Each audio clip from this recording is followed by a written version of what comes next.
So if you're joining this session, it's a breakout session on MSA and MSA standards and open architecture. So we're going to cover ORAN also. So my name is Gwen Amis, subject matter expert. And Sébastien, I'm presenting with Sébastien Prieur, group manager 5G and transport and RF. So the way it's going to be for this session is going to be pretty simple, in fact.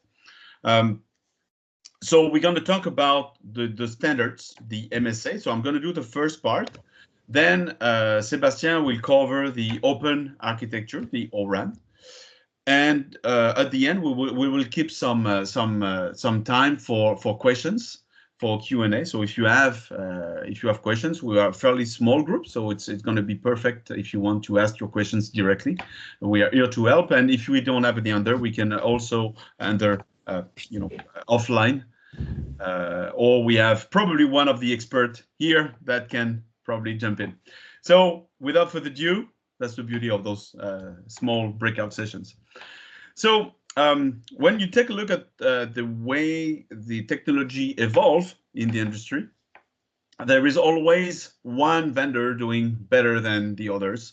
But at one point, there is a need, and Stefan talked about that during the first session. There is a need for interoperability, of course, because, of course, you cannot deploy your entire network with one system vendor. There are standards, obviously, in the industry, like IEEE, ITU, that defines protocols, such as, the 802.3 standards. And also now, since a few years now, we have seen groupments or manufacturers grouping around the table and talking about what kind of standards can we develop really faster, in a way that we're going to have a common ground to develop transceivers, for instance. So the MSA OIF, for instance, is 400ZR is one of them. So they define, in fact, standard, but outside the IEEE. When I say outside, it's not really true, because the same people are jumping from one. The people working in the ITU, for instance, will be seen in the IEEE and would be seen in the OIF as well. So there is communication as well. It's not just silos, obviously. So just to regroup everything, the standards, well, I've talked about it. The ITU standard, for instance, will give us the ITU grid for wavelength domain multiplexing. The IEEE will give us, for instance, the protocol 802.3, not to name one that is very common. On the MSA side, like the OIF or Cable Lab, they focus more on the electrical and mechanical interfaces. So I'm going to develop that subject in one slide, in fact, in the next slide. There is also something that I've extracted from OIF specifically, but not just OIF, because there are other MSAs working on that, called the CMAS. So the CMAS is the Common Management Interface Specification that define more the alarm threshold, temperature. Sorry, oh, my bad. I just jumped to the next slide a little bit too fast. So they talk about management and control system for pluggable, and I'm going to cover that part in the next slides. So the MSAs, they define mechanical interfaces, not just that, but the size of the transceiver, for instance, the cage assembly dimension, the labeling convention, the host board mechanical layout, for testing the transceiver as well. The electrical interfaces of the transceiver, so the pin definition of the connectors, the timing, the status, the clock, the input, output, the module interface definition in general, and also the definition of the data field in the EEPROM that is on board the transceivers. They also define in the this MSA specifically, or in MSA in general, digital diagnostic settings such as the alarm threshold for temperature, transmit receive power, transmitted bias current. It's at the edge, in fact, of CMIS. You'll see, in fact, on my next slide. So the CMIS, the Common Management Interface, they define more specifically, the communication between the host, so the switch, the router, the network element, and the transceiver that will be inserted in that network element. So the communication could include, for instance, in the CMAS, this is in fact one of the layers. This is the coherent part of the CMAS. So talking about WDM and current modules and modulation format. Okay, that is covered in the CMAS. So this is well covered with the CMAS. Right now, the version is 4.0. I know that there are some work in progress right now to develop some new features because it's evolving, obviously. So I took some examples of standards versus MSAs and what they do, what they don't do. This one is for PON specifically. So on the PON domain, there are many ways of doing fiber to the home, fiber to the whatever on passive optical network. And as you can see over there, we have 13 different standards, okay, candidates, let's say, of possibilities that could be deployed on PON. So it includes XGS-PON, ITU, IEEE, China also, YD standards. And there is one MSA. So this is in fact a breath of fresh air, I would say, with 25 GS PON. So this is an MSA group that will group a lot of customers and manufacturers, as you can see on my slide here.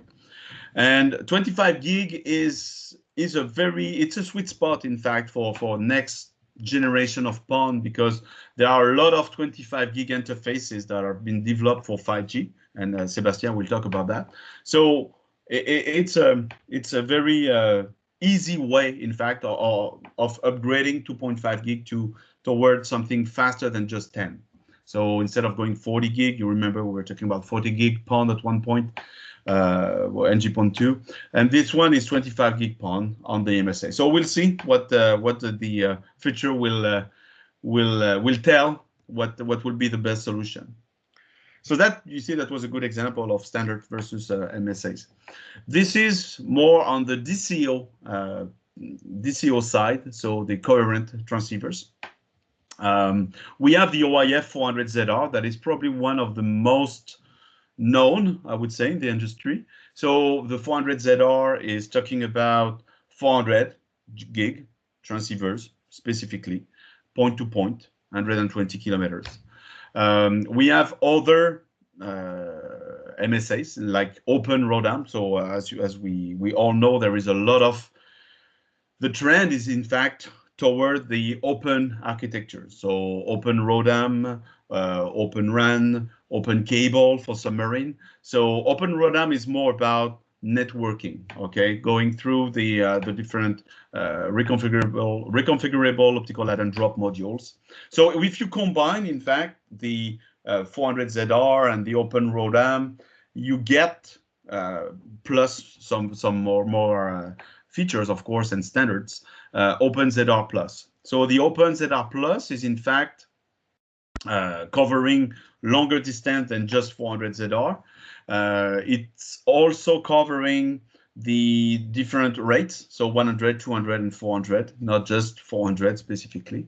And it includes, of course, the networking that we had in OpenRAN. So, you know, it's evolving. It's cooperation. It's all about cooperation. That's the key word to understand here. I've added, in fact, this specific slide to talk about real numbers or real technology here. So the 400ZR, as you have seen on this one, it's about point-to-point, single span specifically, 120 kilometers, 16 QAM. So this is more for, you know, point-to-point, not mesh network. Then we have the OpenZR, that is point-to-point or multi-span and ROADM. But something that we need to keep in mind is, yes, we have a common understanding between all the vendors to work on transceivers, to have the interoperability, that's not an easy one, interop between transceivers. But guess what? If everybody's doing the same exact transceiver, it will go down to cost. That's and it's going to be an ugly war, red ocean, as we say. So there is, of course, outside the standards or outside the MSA common ground, there are, of course, features that are developed on those transceivers to add a little bit more, I don't know, dynamic range, OSNR tolerance, reach, feature, but in general, and you can see, oh no, I don't have it here. We are talking about the FEC. Some FEC are really standardized. Some others are more proprietary.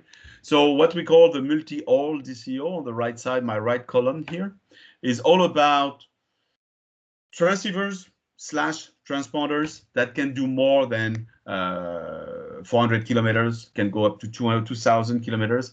You have seen also when we talk about 400 gig, that it's not the end, right? This is just a step. The next step is obviously 800, 600, and 400 gig.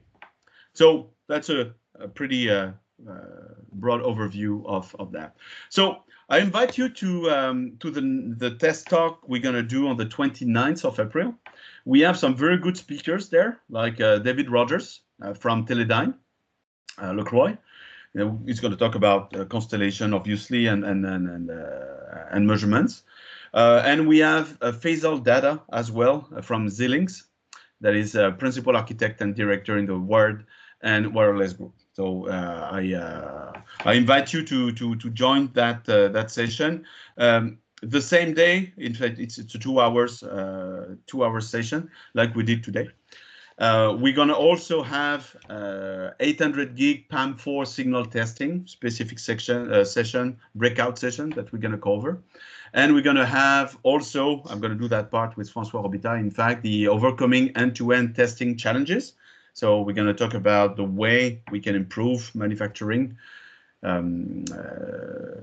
transceivers specifically. And also the speed migration to data centers. So if you want to hear about DCOs and DCI in the same presentation, that will be the one. And also we have coherent optics specifics, standards, and compliance, going a little bit deeper than what I've done today. So Sébastien, I give you the floor. Thanks, Gwen. Let me make sure this. Okay, there's a bit of echo on my side. Let me just try to fix that. All right. So to follow up on Gwen's discussion point, so Gwen, I've been talking about transceiver MSA, the need for open interfaces, and I want to shift the discussion on another area where we also see, where we consider that we are at the disruption point, and where we see these principles of open architecture, cloudification, and disaggregation making their ways. And I'm referring here to the transformation of the RAN, which is becoming more open and virtualized. This is something that is happening now. And we see a clear momentum in the industry toward OpenRAN with organizations like ORAN Alliance or Telecom Infra Project, to name a few of them, which are actively promoting the OpenRAN ecosystem, working, defining specification, and also proposing reference design.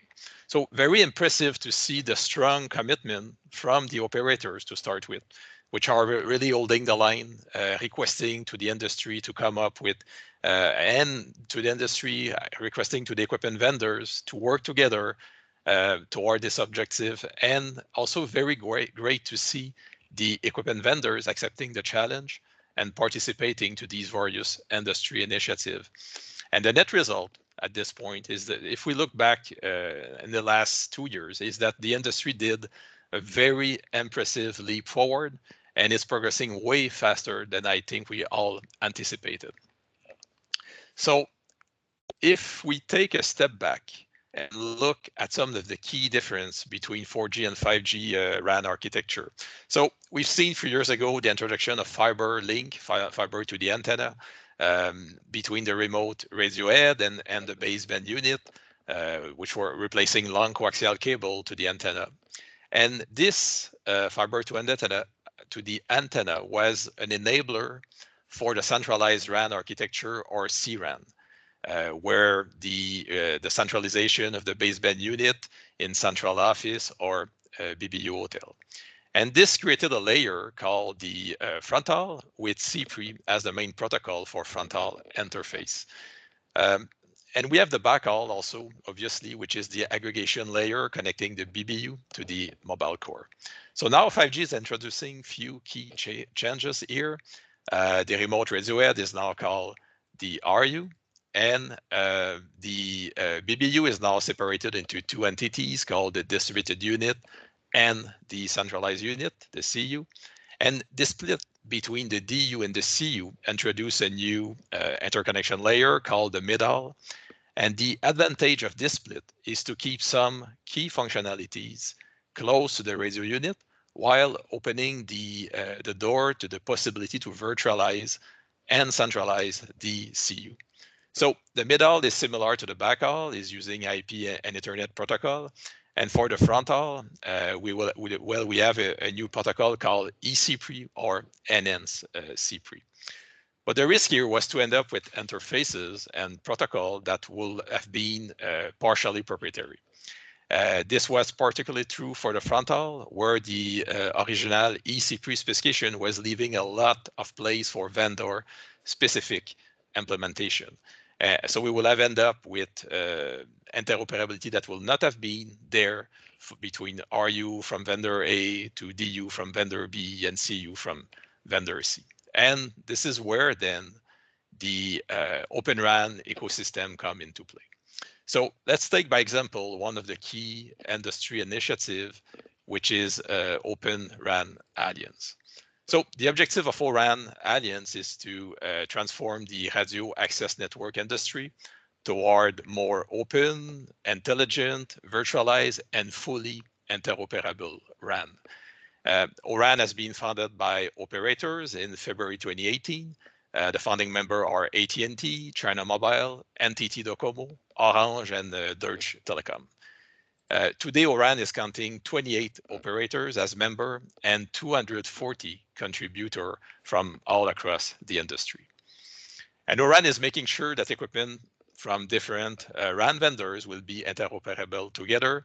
And to achieve this, ORAN is coming up with set of specification for open interfaces, for the frontal, for the mid-haul, for the OEM plane, for the management plane. And if we take specifically the open frontal specification, well, ORAN is defining a user plane, a control plane, a management plane, and a synchronization plane, and defining the split option that need to be used between the radio and the distributed unit, and we are talking here about the split option 7.2x. But OpenRAN is more than open interfaces. There is also a goal to virtualize everything that can be virtualized, like the core, like the CU, the VCU, and virtualize the DU, which also we see some proof of concept now, and the industry moving forward toward the VDU on white box server. And then also need to make sure that all these components are software defined and orchestrated. So the evolution of the OpenRAN ecosystem is also changing the landscape around the 5G standardization. So if we go back a few years, the standardization effort for 5G was driven by IMT and ITU, setting the stage with the next generation wireless network vision and the global requirement. From that vision, 3GPP have the responsibility to define the end-to-end specification for the radio network from the core up to the user equipment, almost everything except the frontal and the transport layer, which is not really covered by 3GPP. So for the frontal, we have IEEE, we have that came up with a set of specification for radio over Ethernet, time-sensitive network, next generation frontal interface. And around the same time, we also did have the CPRI forum that came up with the first original eCPRI specification. But at that point, as I mentioned, this eCPRI specification was not yet fully open, as some portion were still considered vendor specific. this is where XRAN at that point took the lead. The XRAN was driven by the operators and took the lead to develop a fully open frontal interface specification for frontal, and was using specification from ECPRI and from IEEE. But then XRAN became ORAN in February 2018, with really the objective to adapt and influence the industry to ensure interoperability of every layers. So ORAN is now quite central in the OpenRAN ecosystem. They have liaison agreement with 3GPP, ITU, IEEE, and it's important to note that ORAN is not the only organization contributing to the OpenRAN ecosystem. It's only one of them. Small Cell Forum is another example of industry initiative coming up with specification. And we also can name the Telecom Infra Project led by Facebook, the Open Networking Foundation, or the Open Compute Project. So all good examples of industry initiative contributing to accelerate the development and adoption of OpenRAN principle. So as you can see, this is an ecosystem that is pretty healthy and that keep expanding. If we look at the various ORAN workgroup, it becomes obvious that open interfaces are important, but many other elements are also under study by other workgroups. So ORAN is now counting 10 different workgroups, 4 focus group, and we have work group concentrating on the bringing more intelligence in the management of the RAN. We have work group 4 and 5 that are all about open interfaces. Then we have work group 6 and 7 that are about the cloudification, the orchestration of the RAN, and white box hardware. And work group 9 is specifically about open XL transport. And there's a number of focus group like the test and integration focus group. Test and integration is certainly something very key when developing new specification and validating a new ecosystem. A good example of this was the ORAN and TIP joint European Plugfest organized last September.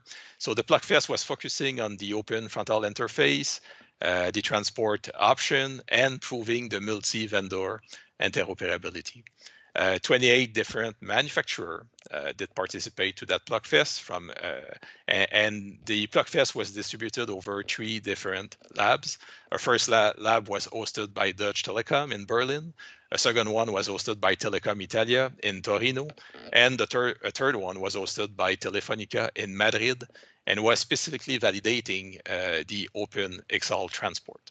So these Plugfests are key to assess the maturity of the ecosystem and to make sure that we are all going as an industry in the right direction.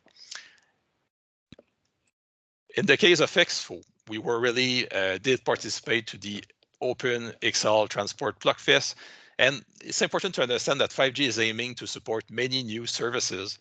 We already have today deployment supporting the enhanced mobile broadband vertical, but we all know that ultra reliable, low latency communication is upcoming. Massive machine type communication are also still to come. And it is important for these use cases to work for them to be even possible to ensure that the right transport infrastructure that will meet the 5G key requirements is in place. So when we talk about 5G XL transport, we are referring here to a converged transport infrastructure capable to do network slicing and specifically designed to meet the key 5G requirements for the frontal, the middle, and the backhaul, and capable to transport a mix of 4G and 5G traffic like CPRI for 4G or ECPRI, ORAN, Ethernet for 5G. When equipment vendors or operators are qualifying these new transport equipment, well, they must evaluate several new technologies, their impact on the interoperability, the impact on latency, and obviously they have to assess the overall reliability. So on top of the high-speed interfaces at 25 gig, 50 gig, 100 gig, 400 gig that need to be tested, the new transceivers to support them, these high-speed interfaces, also have a multiple of new technologies to validate, like radio over Ethernet, time-sensitive network, technologies specifically to address the network slicing, like segment routing and flexi.